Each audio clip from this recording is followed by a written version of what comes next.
오늘 드리는 말씀, 지난주도 그랬지만, 이 멜기세덱하고 또 아브라함하고 또 이 사회 골짜기 이런 내용들 우리가 공부를 했는데, 쉽지가 않은 내용이에요. 그래서 오늘은 조금 더 구체적으로 이 내용을 성령님의 인도하심에 따라서 우리가 공부하려고 그래요. 항상 제가 강조하지만 이 지도가 우리 눈에 이렇게 선해야 돼요. 이 지도를 잠깐 보시면은 다 알지만 잠깐 보시면 아브라함이 어디에 있었어요? 본래가 여기 유브라데 강이죠. 여기 디그리스 강이고 여기 유브라데 강, 이게 디그리스 강이죠. 아브라함의 집이 여기였잖아요. 여기 우르라는 데죠. 네, 우리 알아도 다시 한번 지도에다 표시를 해놓으면서 항상 반복하고 공부는 반복이에요. 반복. 저도 이거 아는데 또 말하려니까 얼마나 힘들겠어요? 저를 생각해 주세요. 그러니까 여러분들도 똑같이 그렇게 하셔야 돼요. 가르칠 때. 네. 안다고 이렇게 정해놓고는 그냥 넘어가지 마시고 알아도 또 반복해 드리세요. 가르치실 때. 거기 좋은 선생님이에요. 옆에 있는 이 도시가 바벨론이죠. 바벨론 종교가 이제 시작된 곳이죠. 여기에서 아브라함을 주님이 부르셔가지고 이분이 어디로 갔어요? 하란으로 갔죠. 하란. 여기에서 약 한 75세까지 계시다가 이제 이분이 이 가나안으로 내려오셨잖아요. 이렇게. 그래서 가나안에서 제일 먼저 어디에 갔어요? 세겜, 베델. 이거 왜 여기로 했지? 이리 내려왔어. 이리 미안해요. 이리로 내려왔어. 그래서 세겜, 베델, 그 다음에 헤브론 이렇게 내려왔죠. 기억나시죠? 예. 헤브론 여기는 지금 예루살렘이에요. 여기는 헤브론 내려와 있다가 지난 시간에 우리가 지난 시간인가 중동 전쟁 일어났잖아요. 예. 중동 전쟁은 이쪽 소돔 팀들과 이 페르시아만 팀들하고 전쟁이 일어났죠. 그래서 이제 이 페르시아만 팀이 이겨가지고 이 소돔 팀들을 다 인질로 잡아서 이쪽으로 올라갔는데 아브라함이 나중에 그 소식을 듣고는 이제 자기 조카를 이제 살리기 위해서 전쟁을 해가지고 아브라함이 어디까지 올라갔어요? 여기 시리아의 수도인 다메섹 이 정도까지 올라가고 여기 이제 단 지역 여기까지 올라가가지고 이제 노획물을 다 이제 뺏어가지고 대승을 했죠. 이래가지고 성령님께서 이분을 어디로 인도하셨어요? 지금요 예루살렘으로 인도하시는 거예요. 이분이 이제 예루살렘으로 성령님께서 이분을 예루살렘으로 인도하셨어요. 예루살렘으로 인도하셨는데 지금 여기 예루살렘 지역입니다. 딱 오는데 누가 나타났어요? 소돔 왕이 사회 골짜기에서 나타난 거예요. 소돔 왕이. 그래서 우리가 사회 골짜기 이야기했죠. 사회 골짜기에서 나타나고는 이제 여러 가지 대화를 하다가 그러다가 이제 살렘 왕인 멜기세덱이라는 분이 그분은 이쪽 지금 이게 성전들이거든요. 성전이고 성전들. 여기 이제 예레미야 동굴이. 오늘은 제가 예레미야 동굴 이야기를 좀 하려고 그래요. 이런 이쪽 지역에서 이제 나타나서 아브라함을 만나는 장면이. 지난 말씀은 이 소돔 왕의 사회 골짜기에서 만난 이야기를 주로 했고요. 오늘은 이제 멜기세덱이 살렘 왕이 이제 아브라함을 만나는 장면. 우리가 조금 심도 있게 공부하려고 그래요. 네. 그러면 다시 한번 정리해 보세요. 이 사회 골짜기를 성서에서는 여러 이름을 가지고 있어요. 이 사회골짜기가. 우리 지난 시간에 공부했지만 한 번씩 적어보세요. 첫 번째, 이 사회골짜기 이름이 왕의 골짜기다 이렇게 불렀어요. 오늘 본문에 보면 창세기 14장 17절에, 그러니까 이제 성경 구절을 꼭 적으세요. 왕의 골짜기다. 이 말은 무슨 왕이에요? 이 세상 왕, 사탄을 의미하는 거예요. 사탄의 골짜기다. 예수님이 사탄을 이 세상 왕으로 임명했죠. 요한복음 12장 31절이. 요 성경 구절이요. 요한복음 12장 31절에. 그래서 이제 첫 번째 이게 왕의 골짜기고 이름이, 두 번째는 흰놈의 골짜기다 그랬어요. 또는 흰놈의 아들 골짜기다 그랬어요. 예레미야 7장 31절, 예레미야 9장 6절에 요 흰놈이란 뜻이 뭔가? 요거 이제 요세푸스라는 역사학자가 흰놈이란 뜻은 고난의 땅이다, 또는 불타는 땅이다, 또는 쓰레기장이다. 그래서 이제 히브리 말로는 게헤논이다. 그것을 신약에 나오는 헬라 말로는 게헨나다 그런 거예요. 게헨나. 게라는 뜻은 땅이라는 소리예요. 또는 골짜기, 게. 그래서요, 흰놈의 땅이다 그런 소리나 마찬가지예요. 그래서 예수님께서는 이것을 이제 우리가 하나님의 자녀가 아닌 사탄의 자녀들이 죽으면 가는 지옥이다 그랬어요. 예수님께서 그 지옥이라는 단어를 여러 번 쓰셨는데 마태복음 5장 22절 또는 5장 29절에서 지옥이라는 단어를 예수님이 쓰실 때 게헨나라는 단어를 썼어요. 게헨나라는 단어. 자, 이 골짜기 이름을 제가 지금 왕의 골짜기, 흰놈의 아들 골짜기 또는 흰놈 골짜기, 네 번째는 또 뭐라 그러냐면요, 살육의 골짜기다 그래요. 살육, 사람을 죽이는 살육의 골짜기다. 예레미야 19장 6절에 이 살육의 골짜기다. 이 왜 살육의 골짜기라 그랬냐면요, 우리 지난 시간에 했지만 요 소위 이스라엘의 부패된 왕들이 또 이스라엘의 부패된 백성들이 거기에서 어린아이 아들들을 죽이고 제물로 어린아이 여자들을 죽이면서 제물로 만들어가지고 피를 흘리게 하면서 바벨론 우상에게 제사를 드렸던 곳이, 그래서 그것을 살육의 골짜기다. 예레미야가 그렇게 불렀어요. 19장 6절에. 이 번제를 드린 이야기는 예레미야 7장 31절에 또 19장 5절에 그랬어요. 그러니까 더러운 곳이에요. 저기가요. 또 한 이름은 우리 공부했어요. 압살롬의 골짜기다 그랬어요. 저 골짜기를 제가 지난 시간에는 설교 끝난 다음에 가만히 생각해 보니까 성경 구절을 제가 안 드렸어요. 제가 오늘 드릴게요. 사무엘하 18장 18절에 압살롬의 골짜기다 그랬어요.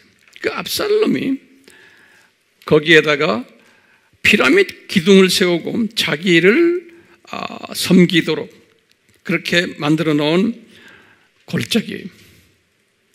그래서 압살롬이라는 이름은 압은 아버지라고 그랬죠. 살롬은 평화예요. 그런데 여기 가짜 평화의 상징으로 압살롬이에요. 누구에 대항했어요? 예수님의 상징인 다윗 아버지에게. 그래서 이 가짜 광명의 천사, 고린도후서 11장 14절, 가짜 광명의 천사 역할을 하는 것이 압살롬이에요. 그러니까 저 장소가 사회 계곡이 압살롬, 가짜 평화를 외치는 장소가 저 사회 골짜기. 즉 사회 골짜기에서 소돔 왕이 나타난 거예요. 그러니까 이 소돔 왕은 사탄의 상징이에요. 사탄의 상징이죠.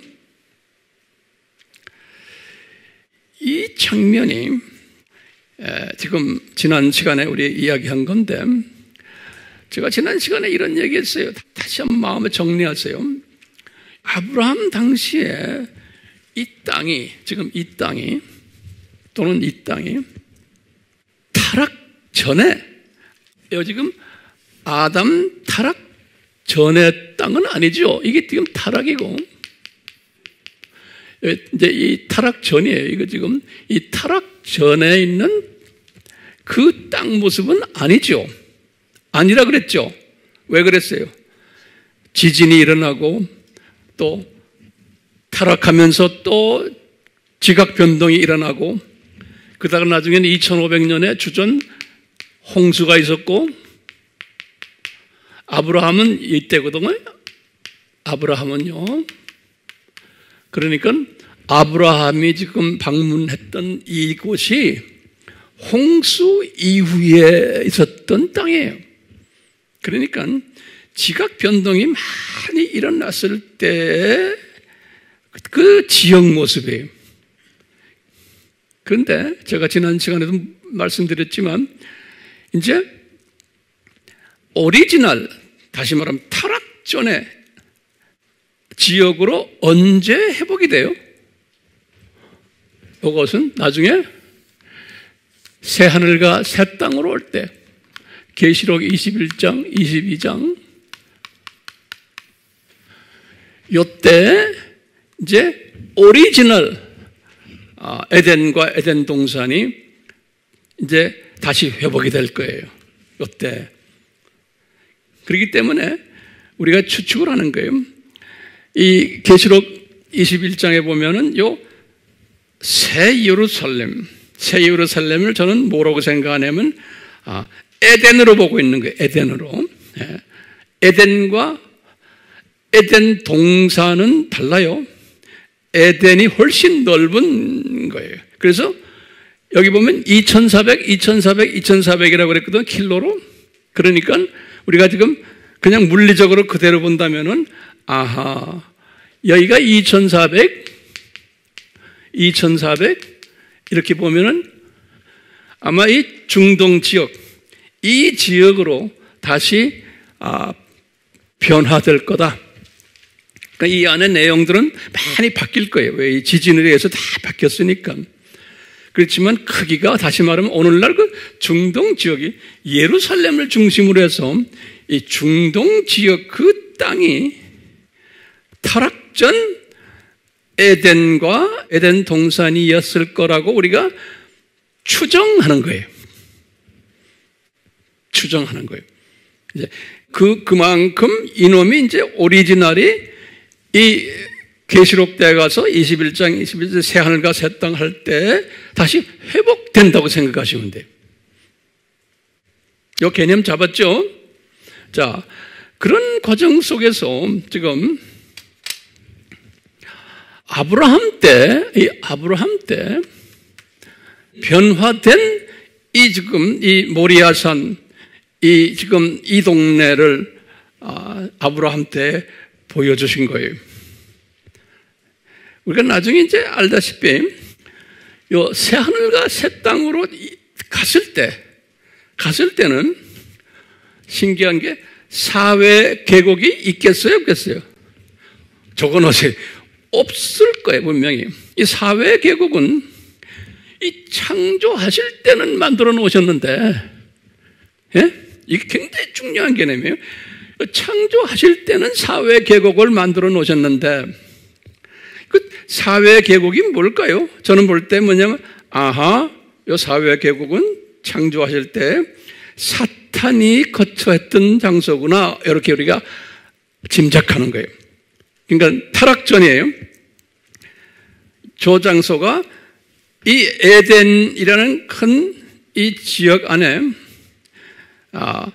에덴 동산은 뭐냐면 제가 이런 설명에 에덴 동산은 예루살렘과 유다 지방이었을 거다.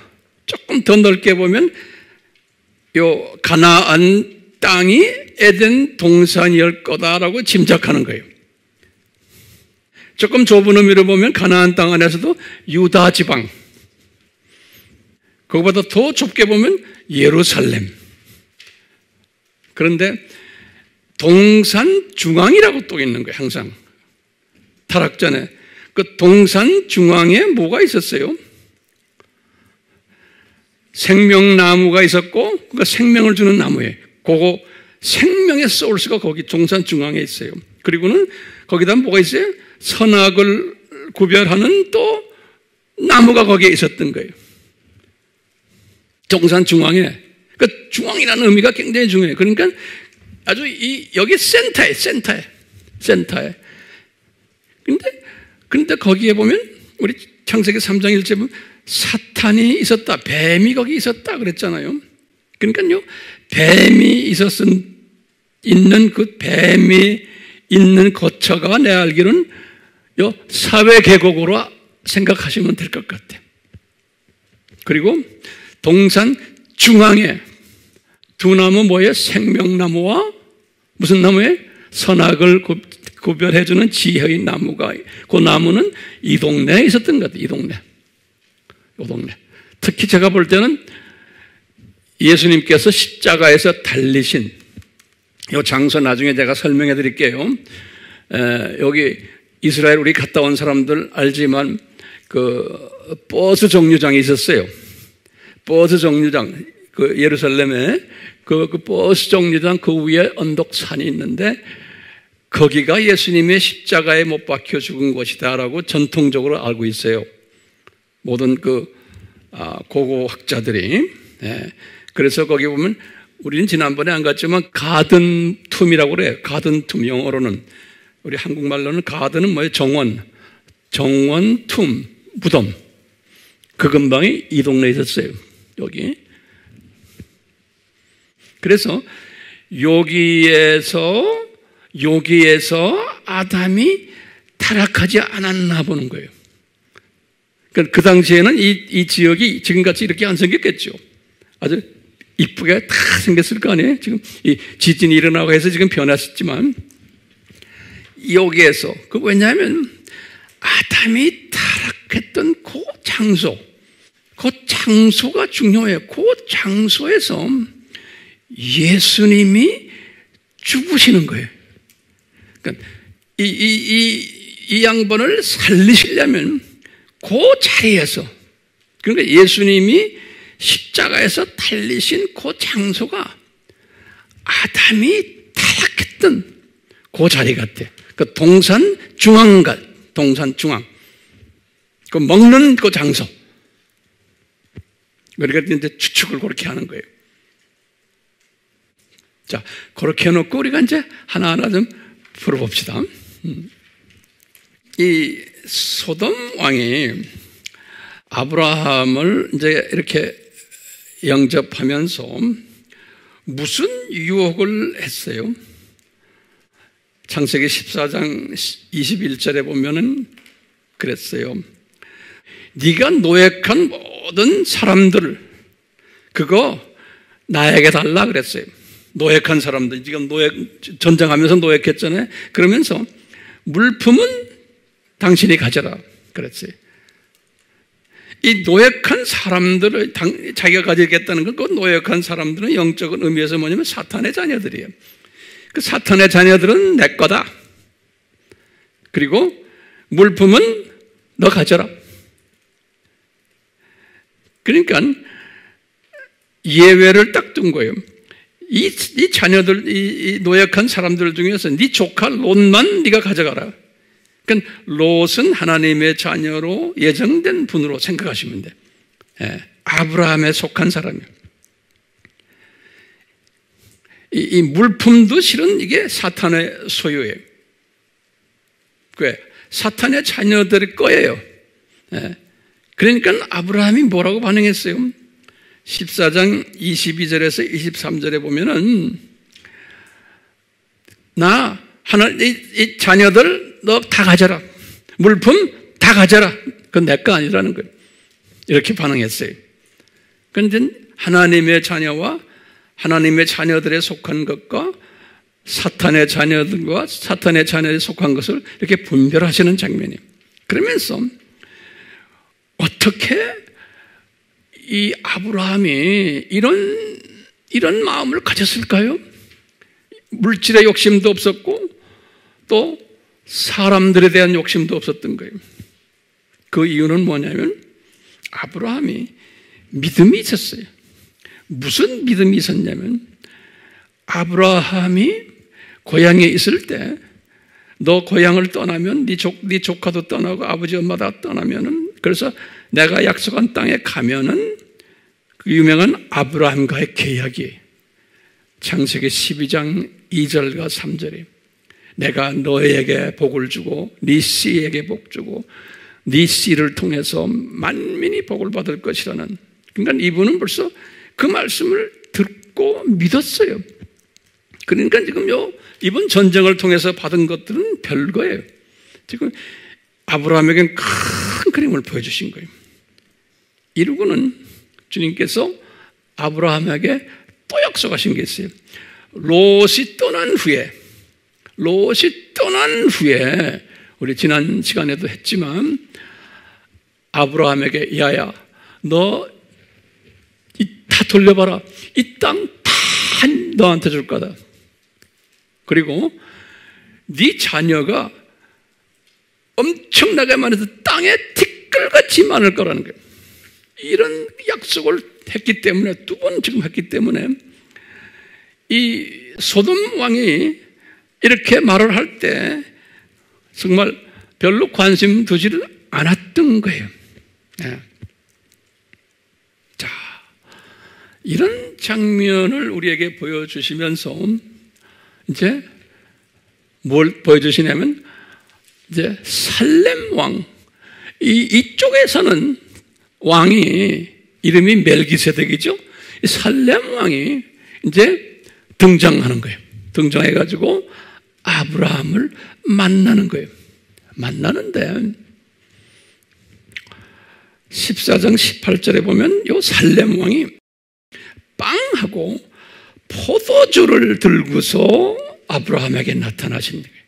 빵하고 포도주를 들고서. 자, 우리 한번 질문해 봅시다. 이 살렘이라는 곳은 어떤 곳인가? 이 살렘이라는 뜻은 예루살렘이라는 뜻의 준말이에요. 짧게 만든 거예요. 예루살렘의 준말이에요. 예루살렘이라는 뜻은 뭐냐면 평화라는 거예요. 샬롬 그러죠. 평화라는 뜻이에요. 이 뜻은 뭐냐면 아담 타락 전에 그 장소가 평화스러웠던 곳이라는 거예요. 아담 타락 전에, 다시 말하면 에덴이, 모리아산이 아주 평화스러웠던 땅이라는 거예요. 그럼 이 평화라는 뜻이 뭐냐면 항상 우리 피조물들과 창조주와의 관계를 이야기할 때 쓰는 말이에요. 내가 그냥 편안하다 이런 게 아니에요. 창조주와 피조물, 그러니까 피조물들이 창조 목적대로 잘 살고 있을 때 창조주와 피조물의 관계가 아주 좋을 때 쓰는 말이 평화라는 단어를 쓰는 거예요. 네. 그래서 이름도 예루살렘이에요. 그러니까 예루살렘이라는 그 뜻은 창조주와 피조물과 아주 평화스럽게 지내는 도시라는 의미. 그것이 오리지널 뜻이고 그것을 다른 말로 표현하면 에덴이다 그런 거예요. 또는 에덴 동산이다. 이제 나중에 그 상태로 우리가 다시 회복하는 거예요. 이제 7,000년 끝난 다음에. 그래서 새 예루살렘, 그런 거예요. 새 예루살렘.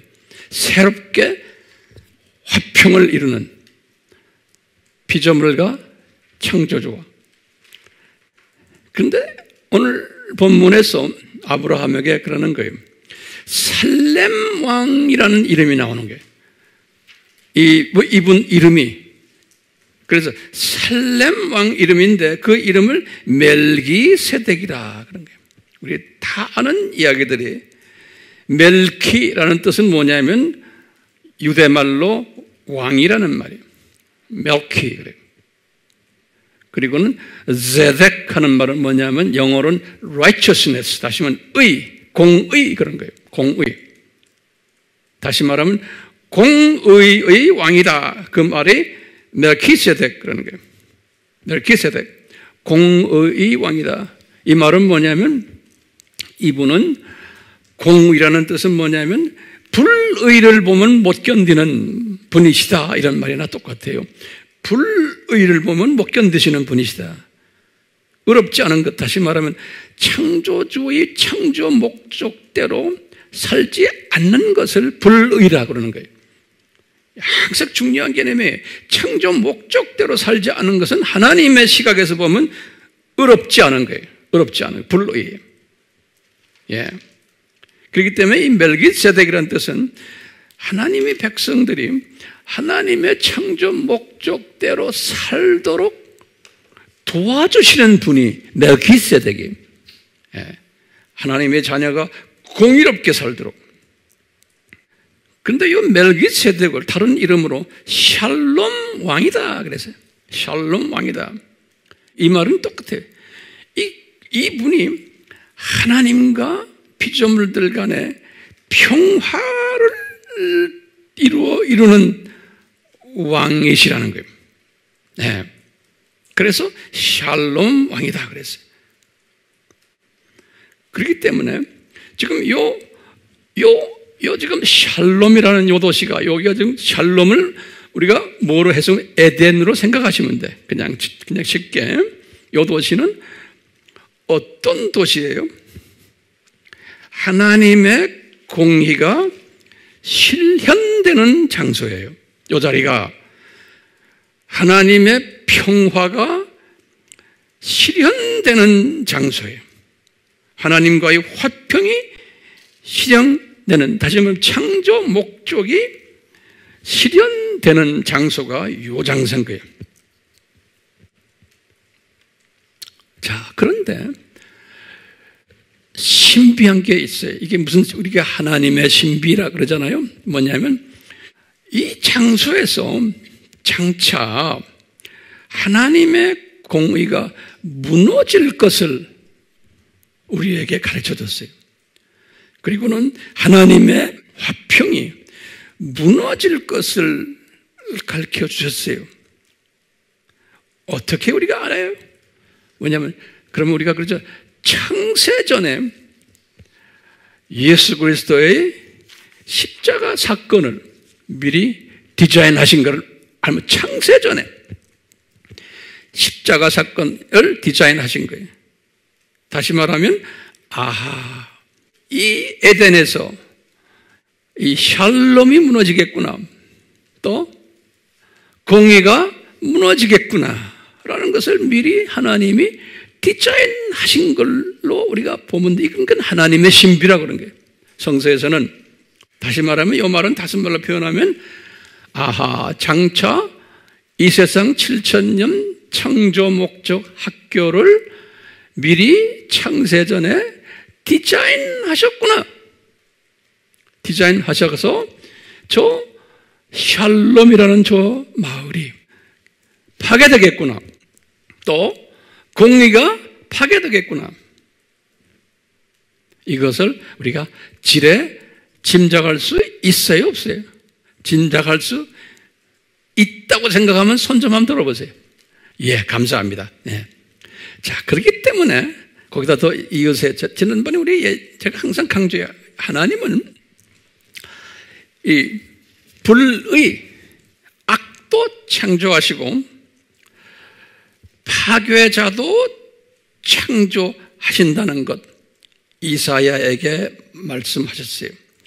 이사야서 45장 7절 또 이사야서 54장 16절에 그래서 이 악을 이미 창조하실 거예요. 예, 여기에 대한 자세한 것은 제가 설교 많이 했어요. 그러니까 악도 창조하시고 선도 창조하셨는데 이 악도 선도 창조하시고는 하나님의 계획이 있는데 그 계획은 영원한 거예요. 영원한 거예요. 시편 33편 11절에 그래요. 영원하다. 그리고는 창조하실 때는 항상 창조주에게는 창조의 목적이 있다 그랬어요. 잠언 16장 4절에 자, 신기하게도 사탄이 이제 에덴 동산 이야기예요. 사탄이 요 사회 골짜기에 있는 요 사탄이 뱀이 아담에게 나타나가지고 하는 말씀 뭐냐면 너 이거 먹으면 넌 하나님처럼 될 거다 그랬어요. 이게 창조 목적의 위배예요.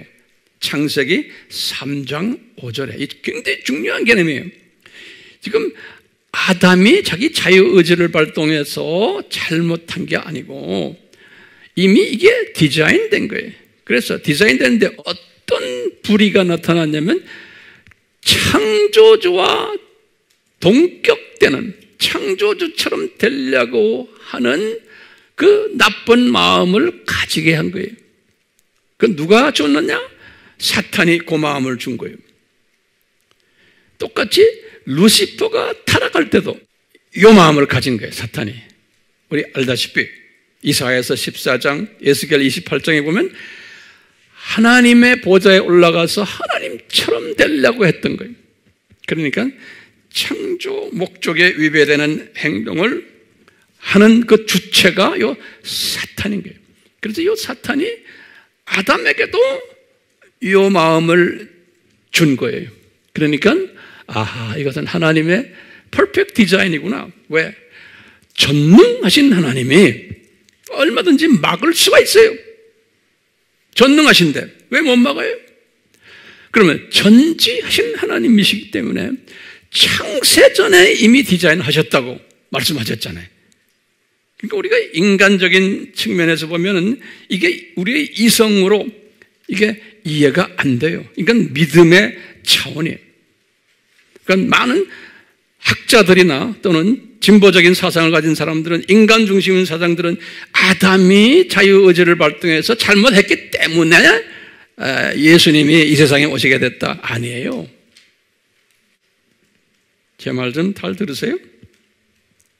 그러면 그 다음에 중요한 개념이 이 하나님의 공의가 실현되게 하기 위해서 하나님께서는 미리 디자인하셨지만 이 멜기세덱이 공의의 하나님의 샬롬의 하나님이 아브라함에게 오실 때 빵과 포도주를 가지고 오신 거예요. 빵과 포도주를.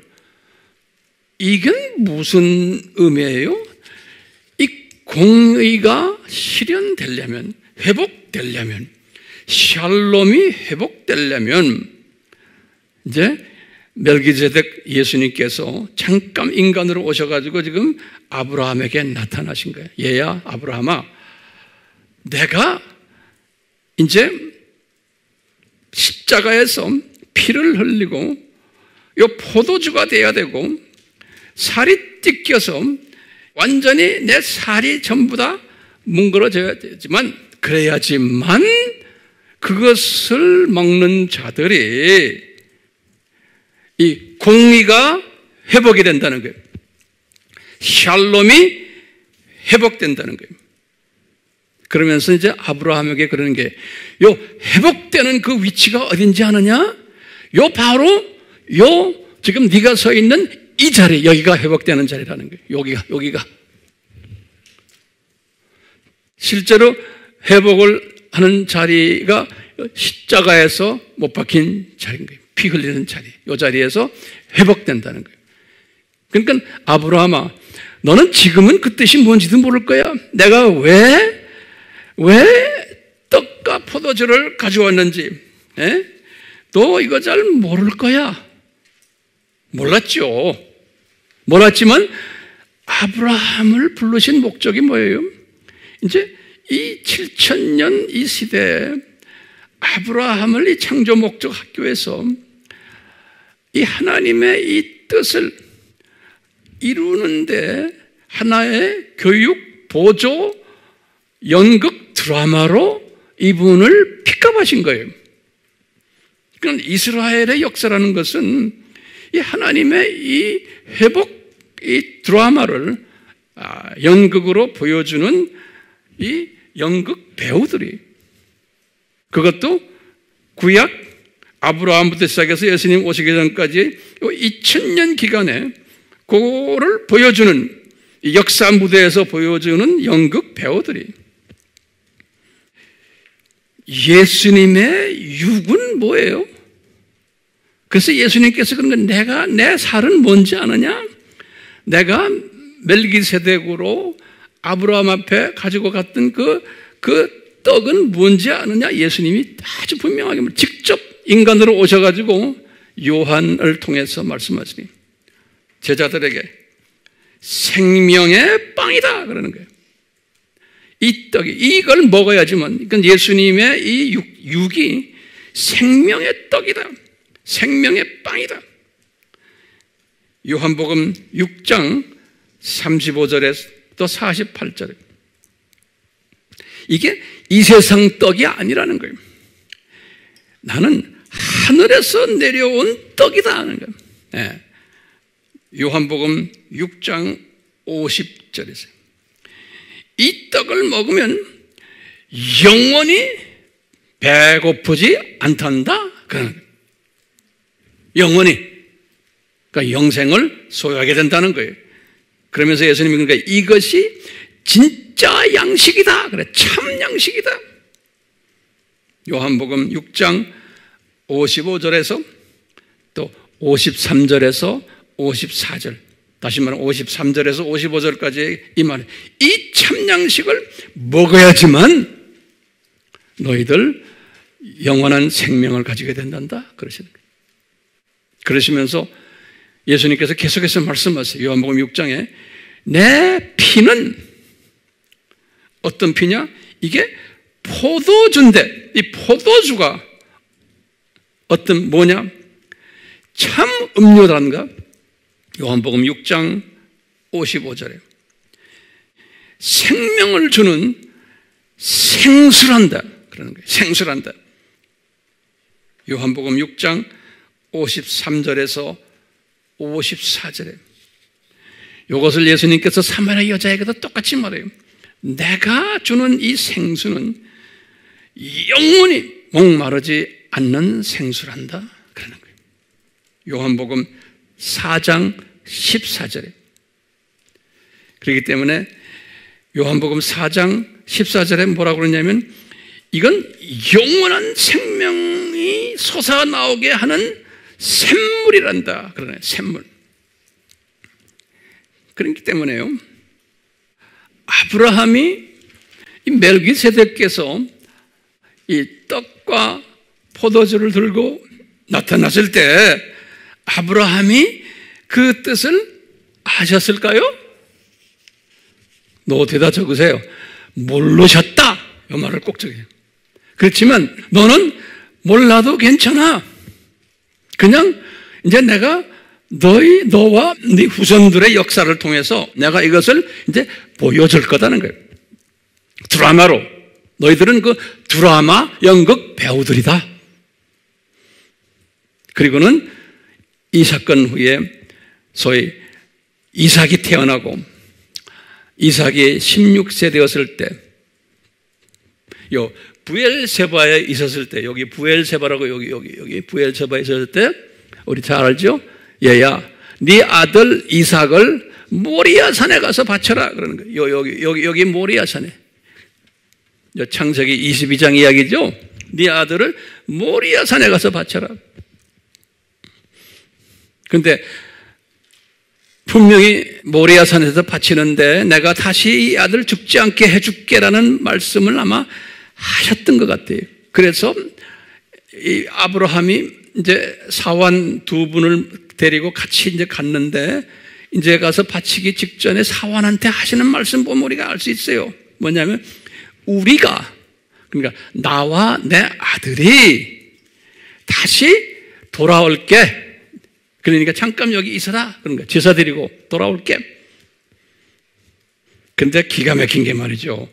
아브라함은 자기가 그걸 하는 걸 왜 하는지를 몰랐어요. 왜냐?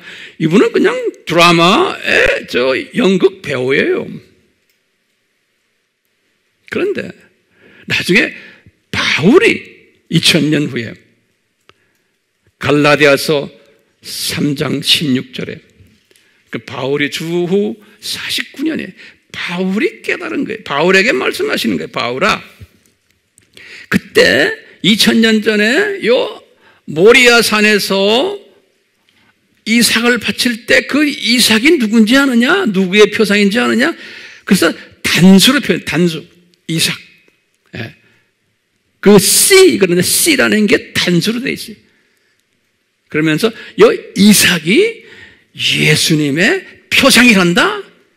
갈라디아서 몇 장 몇 절에? 3장 16절에. 이 말은 뭐예요?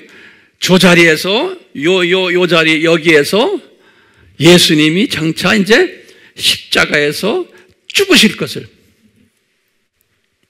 미리 다 보여주신 거예요.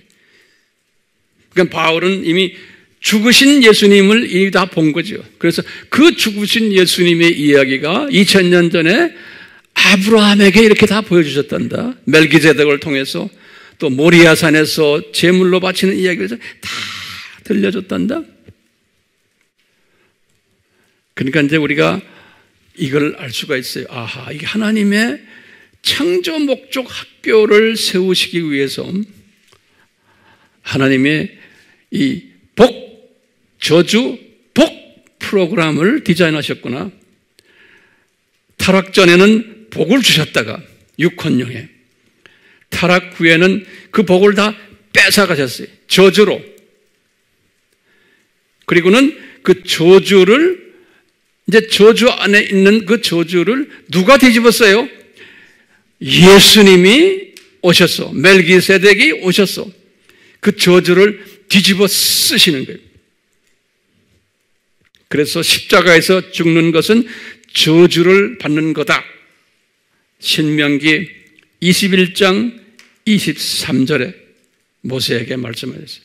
그래서 예수님께서는 저주를 뒤집어 쓰시려고 지금 오시는 거예요. 그래서 저주를 뒤집어 쓰신 그 증거가 뭐냐?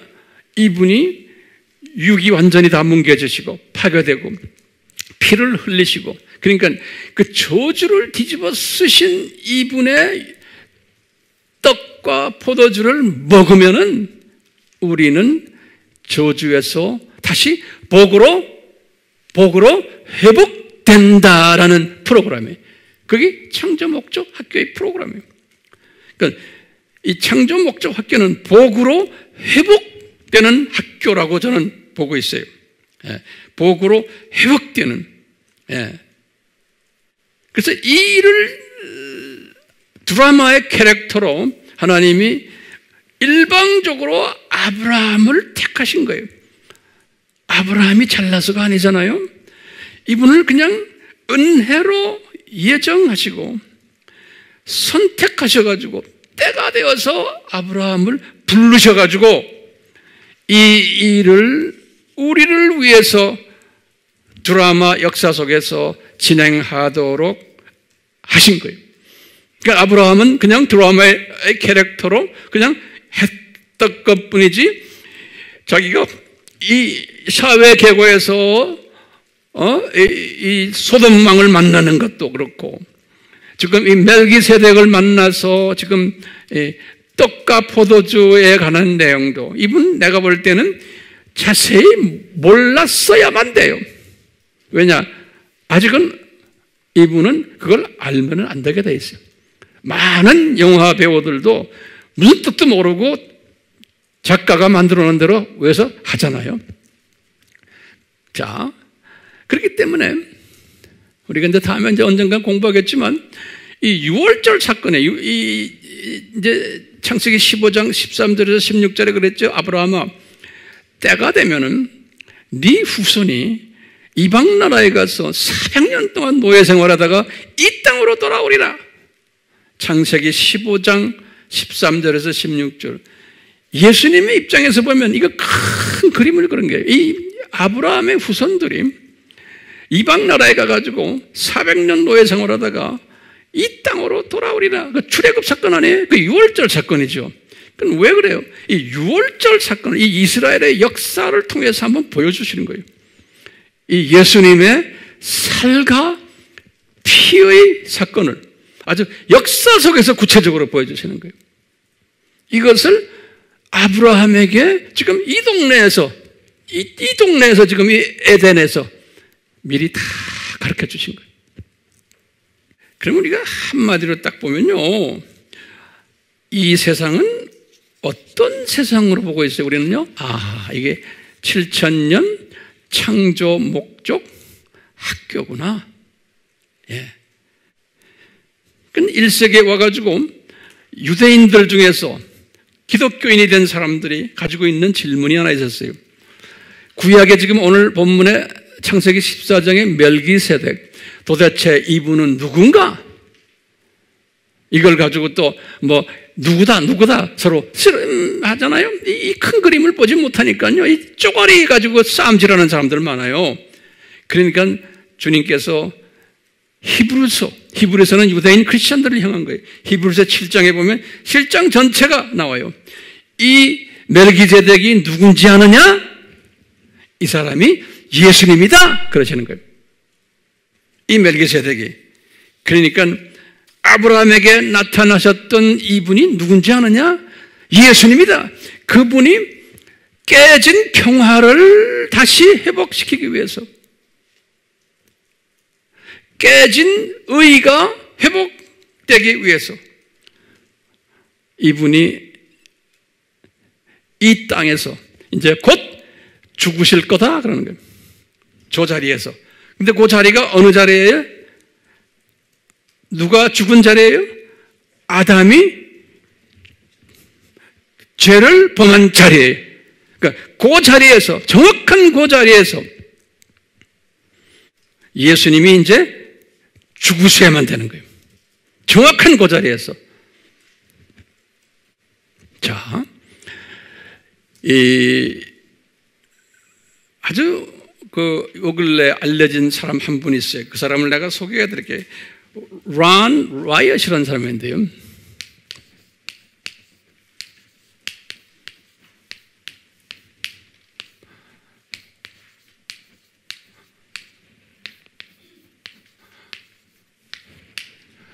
이제 웹에 들어가서 보면 이 사람 이름 나와요. 제가 수년 전에 이 사람이 지금 1999년에 죽었어요. 이 사람이 강의하는 것을 제가 한번 들었어요. 이 사람이 66세에 죽었어요. 근데 이 미국의 그 테네시 주의 한 마을 출신인데 남자 간호사예요. 간호사. 이 간호사 출신인데 이 사람이 아주 신실한 크리스찬이에요. 복음주의 크리스찬이에요. 주님께서 이 사람을 어떻게 쓰셨냐면 이제 44세가 되었을 때 나이가 1977년부터예요. 44세가 되었을 때 이 사람이 이 진보주의 신학자들이나 목사들이 주장하는 것들 있잖아요. 모세가 홍해를 가른 것도 그거 이야기 그냥 하나의 신비한 거지 실제가 아니다. 또는 노아의 홍수도 그건 하나의 신비지 실제가 아니다. 이 론 와이트라는 사람이 갈등하는 거예요. 자기가 한번 실제로 노아의 방주를 한번 가서 실제 있나 없나를 한번 체크해 보고 싶다. 그래서 이 사람이 이 노아의 방주를 가서 실제로 찾아낸 사람이에요.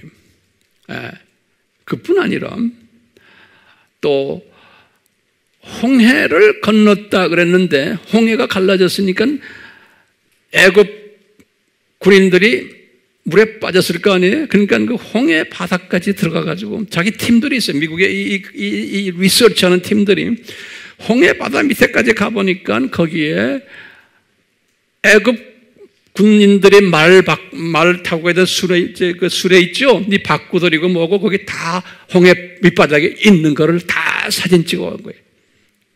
그러니까 모세의 그 출애굽은 홍해가 갈라져서 애굽 사람들이 죽었다는 것이 전부 다 증거가 되어버렸어요. 그렇기 때문에 항상 이러다 보면 이 신학계 안에서 소위 그 학자라는 사람들이 있어요. 예컨대 고고학을 또 전공을 하는 학자들이 있어요. 이런 사람들 중에서 이 사람을 비난을 엄청나게 하는 거예요. 너는 고고학을 전공도 한 친구가 아니고 어떻게 간호사 출신이? 우리는 고고학 박사들이고 수십 년을 고고학을 했는데 네가 어떻게 돌아다니면서 건방지게 그런 걸 찾아가지고 여기저기에다 발표하느냐. 그래가지고 엄청난 핍박을 받았어요. 이 사람이. 외롭게. 주님께서는 항상 그렇게 하세요. 그러니까 오늘날 이 학문이라는 게 이 잘못된 학문이 교만한 학문이 너무 많아요. 이 신학교가 그래. 신학교가. 내가 보면요. 그래서 이런 사람을 그냥 왕따 시킨 거예요. 그런데 이 사람이 그걸 무서워하지 않고 어떤 것을 이분이 또 리서치를 했냐면 그 리서치한 것을 제가 그분이 강의하는 걸 쫙 들었어요. 오래전에 보면서 참 주님의 뜻이 이 사람한테서 이렇게 발견되는구나. 그래서 제가 이 설교를 준비하시면서 우리 성령님께서 저에게 우리 아미 식구들에게 이 이야기를 좀 해줘라. 그래서 제가 하려고 그래요. 자, 이 사람이 성경 중에 외경이라고 했어요. 외경에 보면 마카비서라고 있는데 마카비서 2장 4절에서 8절에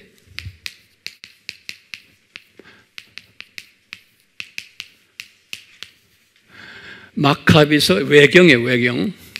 우리 정경이 아니고 외경에 보면 간호사 출신인데도 이렇게 공부하는 사람 많아요. 이 평신도들인데 신학생들보다도 목사들보다도 학자들보다 더 순수하고 깨끗한 사람들, 실력 있는 사람들 엄청 많아요. 평신도들 중에서요. 그러니까 우리 목사들 괜히 까불다가는 이제는 까불지도 못해. 이제는 이제 이 오늘날 주님께서 이 평신도들을 실력 있는 사람들을 너무나 많이 만들어내세요. 자, 보세요. 이 사람이 이 마카베서 외경 2장 4절 8절에 딱 보니까 법궤가 어디에 있다라고 적혀 있는 거예요. 법궤. 이 법궤가 하나하나 적으세요. 이 법궤가 이제 어디에 있나가 굉장히 중요했던 거예요. 왜냐하면요, 이 586에 주전 586이면 바벨론 침략 때 예루살렘 성전이 무너졌잖아요. 무너지기 전에 법궤가 어디로 도망가 버린 거예요. 그러니까 바벨론 분들이 법궤를 파괴시킨 게 아니고 법궤가 없어졌어요. 그 전에 이미. 그래서 이제 오늘날 제3성전을 지으려고 하는 사람들, 제3성전, 우리 예루살렘 성전 지으려고 할 때 법궤가 있어야 되는데 아직 법궤를 찾지를 못하는 거예요. 법궤를 찾지를 못해요.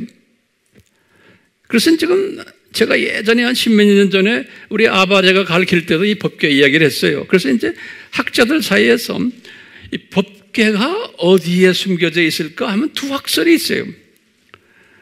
첫 학설은 뭐냐면 우리 팔라사 이야기 들었죠?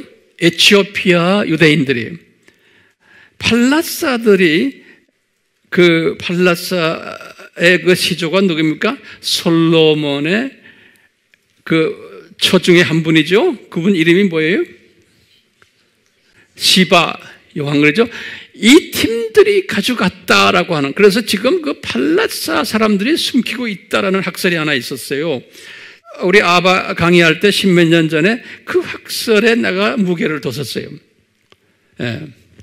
두 번째 학설은 뭐냐면요. 그 당시 내가 이야기했지만 이 성전, 지금 모리아산 이 성전 자리에 어느 굴 속에 숨겨 놓았다는 학설도 있어요. 예. 그런데 이 지금 란이 이 마카비서 지금 2장 4절 8절에 보면서 이 사람도 이거 고민하는 거예요. 법궤를 찾아야겠는데. 그래서 이 법궤를 이분이 마카비서의 말에 의하면 거기다 써놨어요. 뭐냐면 예레미야 동굴 속에 있다라는. 예레미야 동굴. 예레미야는 바벨론 그 마지막 시드기야 왕이 마지막 왕이거든요. 그 유다 제국에 이때의 선지자로 있었던 분이에요. 예레미야가. 나중에 예레미야는 저 애굽까지 내려가서 그 다음에 그분의 행방을 모르거든요. 그러니까 이 예레미야가 숨었던 동굴이 있는데 그 동굴을 예레미야 동굴이라고 그래요. 예. 또는 그 지역에 또 같은 동네에 시드기야 왕이, 느부갓네살 왕이 이제 침략을 하니까 시드기야 왕이 숨었던 동굴이 있어요. 그 동굴을 다 이 동네로 이야기해요. 이 동네. 그래서 예레미야 동굴 또는 시드기야. 같은 동굴이 이 밑에 굉장히 큰 모양이에요. 이 쫙 밑에.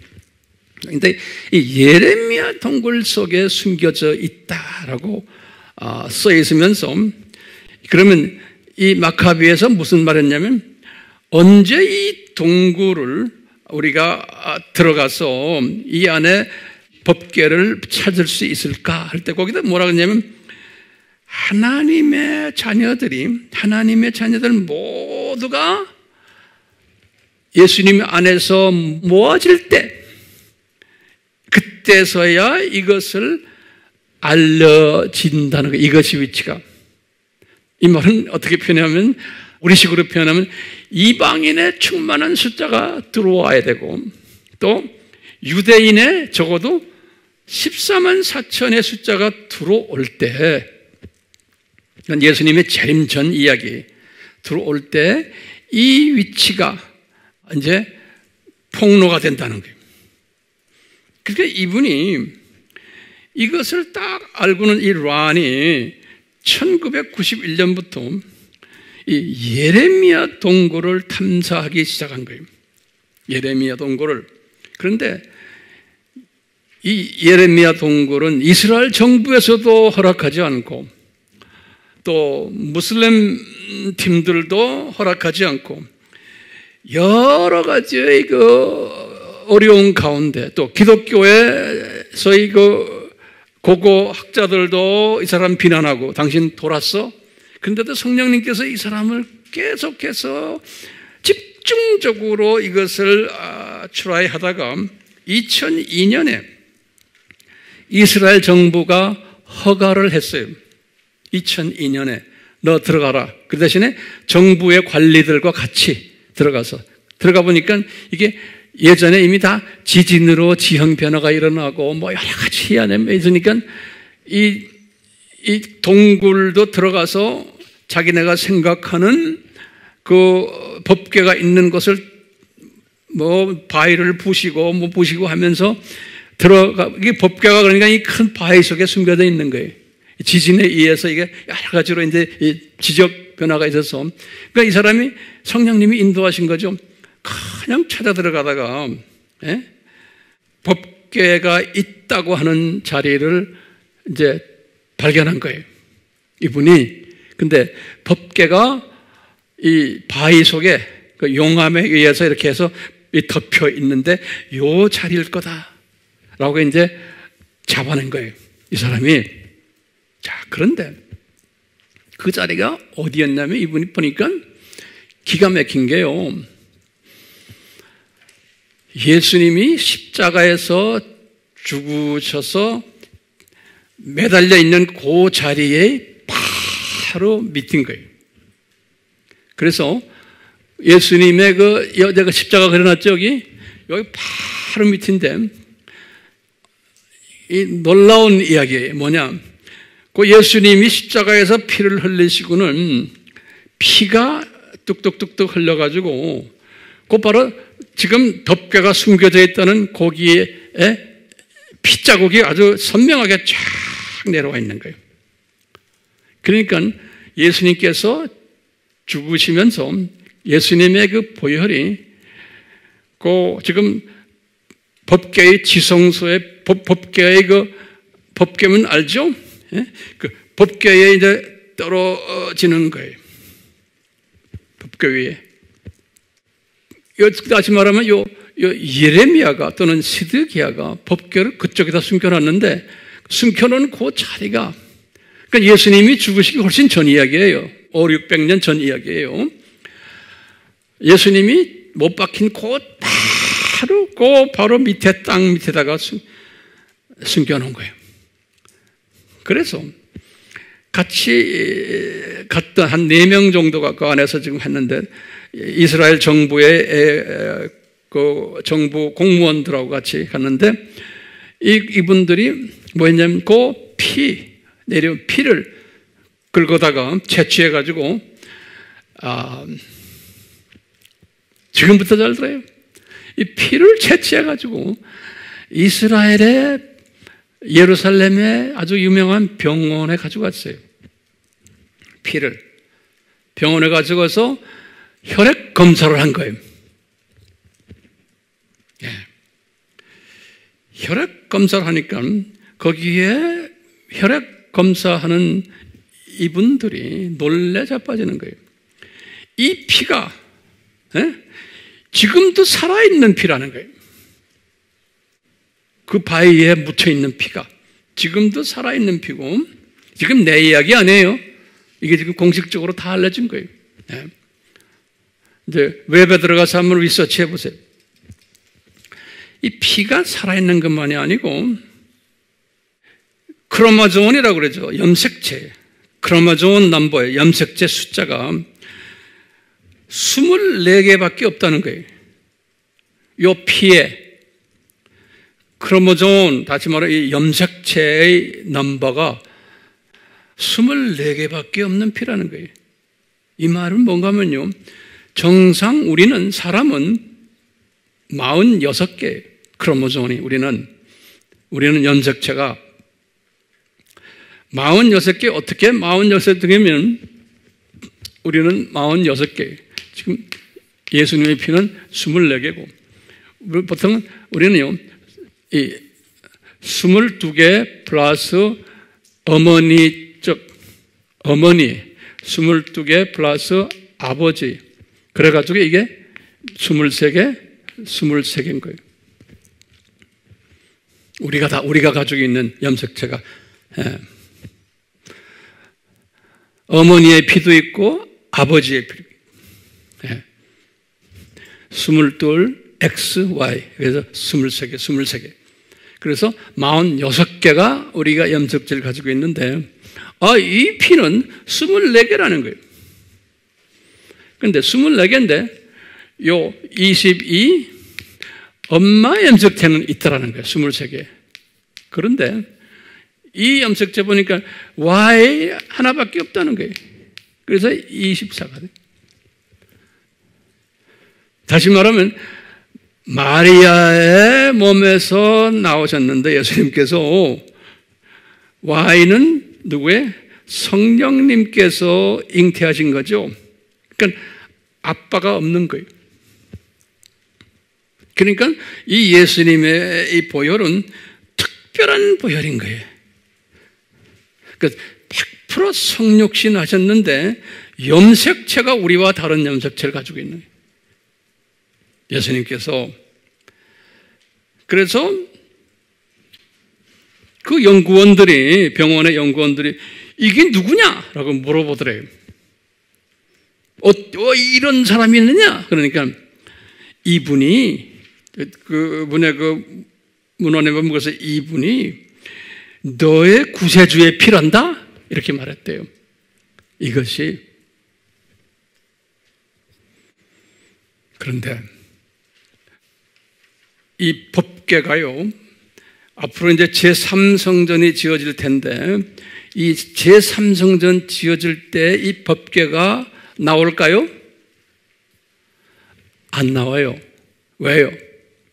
이 제3성전은 멸망에 가증한 것들이 짓는 성전이고, 멸망에 가증한 것들이 예배 드리는 성전이에요. 그렇기 때문에 그런데 예수님의 법궤가 계시면 안 돼요. 나중에 이제 예수님이 지상 재림하시고 천년왕국이 있을 때, 천년왕국이 있을 때 또 제4성전이 지어진다고 에스겔서에 예언했어요. 에스겔서 40장에서 48장 전체가 이 제4성전이 지어지는 모습을 자세하게 설명했어요. 이 제4성전은 천년왕국 때 제 보기에는 그때는 이 법궤가 이제 나타날 것 같아요. 자, 그러다가 이제 새 하늘과 새 땅이 이제 다시 회복될 텐데, 이 새 하늘과 새 땅에는 다시 보세요. 이 사회 계곡이 있을까요? 거기 좀 결론적으로 적으세요. 새 하늘과 새 땅은 사회 계곡이 없죠. 그렇죠? 예. 그 다음에 새 하늘과 새 땅에는 사탄이 있어요, 없어요? 없죠. 왜 없어요? 이미 사탄을 이 창조 목적 학교가 끝날 때 어떻게 해요? 불못에 던져버리는 거예요. 사탄도 없고 사회 계곡도 없어요. 또 성전이 있어요, 없어요? 성전도 없다라고 말했어요. 그러니까 성전은 이 창조 목적 학교 때 우리를 훈련시키려는 그 훈련 도구였지, 성전도 필요 없는 거예요. 그렇기 때문에 결론적으로 지금 이 모든 것을 이렇게 보여주시면서 아브라함의 이 지금 멜기세덱 살롬왕 이 사건을 통해서 우리에게 뭘 가르치세요? 아하, 아브라함아, 너와 네 후손들은 이 창조 목적 학교에서 그냥 하나의 연극 드라마들이다. 너희들은 이것을 가르쳐 주시는 거예요. 연극 드라마들이다. 그래서 예수님께서는 이 사람들의 후손을 통해서 예수님이 인간으로 오셔가지고 나중에 정확하게 요 자리에서 예수님이 피를 흘리셨잖아요. 그렇죠? 그래서 피를 흘리시고는 다 이루었다 그러셨어요. 요한복음 19장 30절에. 그러니까 우리가 이런 것을 그냥 지식으로 하는 것보다 지식으로 알아야 돼요. 이거 다 알아야 되지만, 우리가 살고 있는 이 세상이 창조 목적 학교였구나. 이것을 가르치시려고 이렇게 디자인하셔가지고 이 디자인 속에서 아브라함이라는 저 양반을 사용하셔서 하나의 연극 배우로 사용하시고 그 팀들을 연극 배우로 사용하셔서 이렇게 우리에게 보여주셨구나. 그리고 지금 이스라엘 저 땅이 우리가 그 땅을 평화스럽게 합시다. 저 땅 이스라엘 회복시킵시다. 좋아요. 그 수준이 아닌 거예요. 이스라엘 회복은 언제 돼요? 이때 되는 거예요. 이때.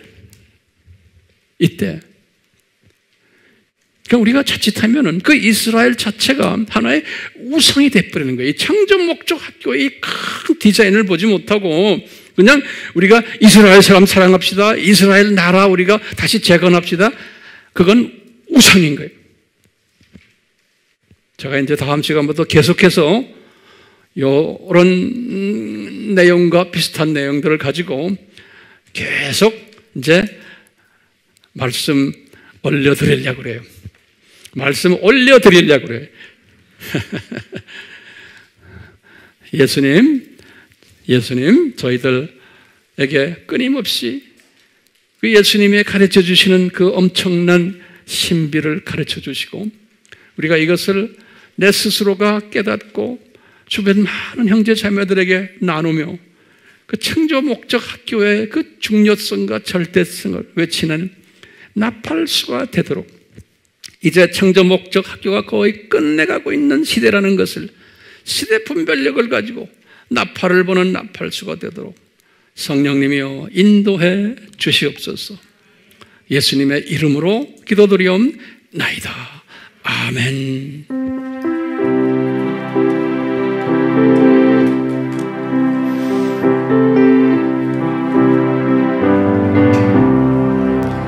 주님 뜻대로 살기로 했네.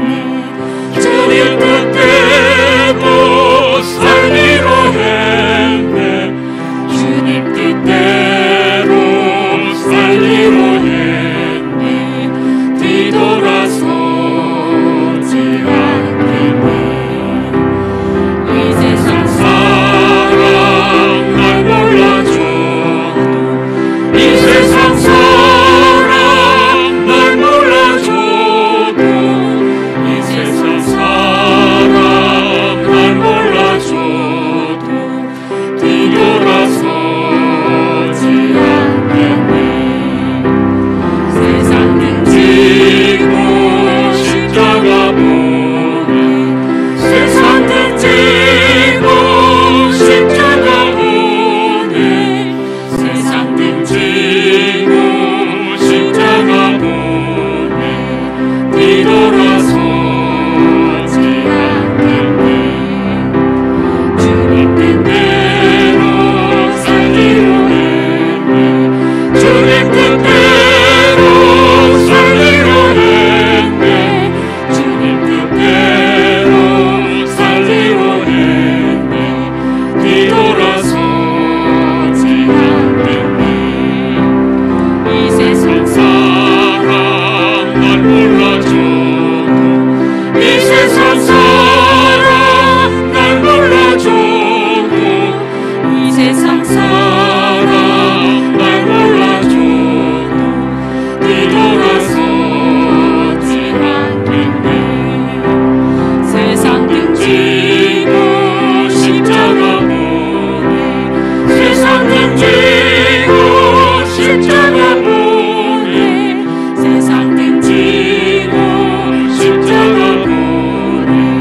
뒤돌아서지 않겠네.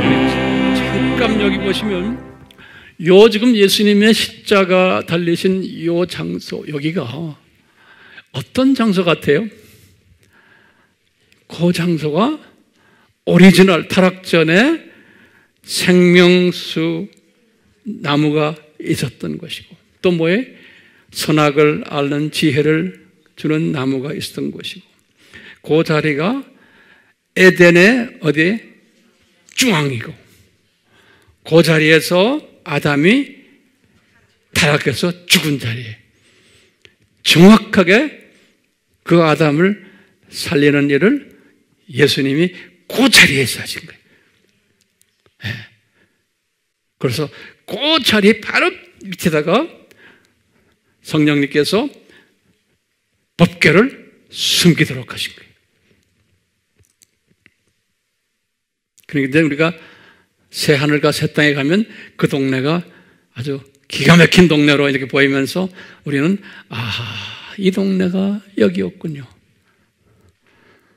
그런 지혜자들 되시기를 예수님 이름으로 축원합니다. 우리 예수 그리스도의 무한하신 은혜와 성부 하나님의 사랑하심과 성령님의 깨닫게 하심이 가르치는 능력을 주심이 우리에게 넘쳐나기를 축원하옵나이다. 아멘.